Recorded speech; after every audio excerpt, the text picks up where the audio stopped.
somebody at NCPC read the piece I'd written for Macmillan and thought it was useful because NCPC liked to use personal experience. So Dorothy, my wife, and I were invited down to their headquarters, which was then on York Way. And we went down and had a talk to them. And I remember I told Neil's story, and I remember Dorothy walked out of the room because she couldn't cope with that stage. And they said, would you be prepared to tell this in other contexts? Would you be prepared to talk to professionals about it? And I said, yeah, I'd do that. And I knew Dorothy wasn't at a stage she could cope with it. And what has evolved, there's been a partnership where I would talk at conferences, at the front, at the desk, stand up and be the front person, and she would be doing the individual stuff during breaks and lunchtimes, talking to people one-to-one, because no two people grieve in the same way, and no two people have the same relationship. Hers was mother and son, mine was father and son. It wasn't the same relationship. We've grieved side by side, but not together, because I don't know what process she's been through. It's hers. All I can say is it's worked out well, because when I've had a bad time, she's been able to support me, and the other way around. But to go back to that first meeting, as we walked out, and I remember this vividly, one of the staff came out with us and just said to me, would you be interested in doing media work?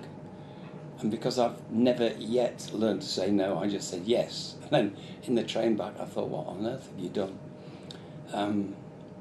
First thing was St Joseph's Hospice, who were just opening a drop-in centre called Making Space, and said, will you tell your story? And I did. And it was so difficult, but at the same time it was so cathartic too. The next was at the hotel halfway between Euston and King's Cross, which is now called the Pullman, wasn't in those days. They got 8 of us together in a room on the 15th floor with a cameraman and a sound recordist, and just said, talk about your experiences. And we did for 8 hours. And that boiled down to a training DVD, 12 and a half minutes long, 6 different episodes, because they just edited and grouped together our different experiences. But what I remember of that is, after 8 hours, I was absolutely emotionally wrung out. But on the 5-minute walk between the hotel and Euston to catch the train back home, I felt I was walking on air, because I'd been in a safe space with people who had the same sort of experience. Nobody has the same, but at least people I could talk honestly with and know that they were okay with that. And there were only 2 professionals in the room, and they also felt safe. And I thought, we've just got to create safe spaces somewhere where people can express themselves and can be themselves and can talk about their experiences and their hopes and their fears and their worries, and can talk about the bad times.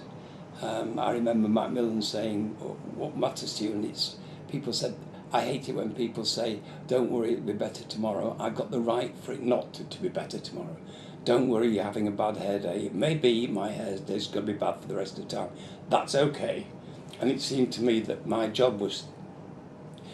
of my job was to give people permission and say, you've got permission to be who you are and where you are and how you're feeling.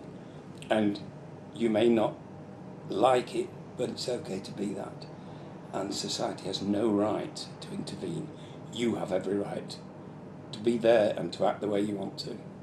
So I guess that's one of the drivers. Another driver for me is a strap line, if you like, I worked out very, very early on when I said to professionals, you know what you said, but you don't know what I've heard.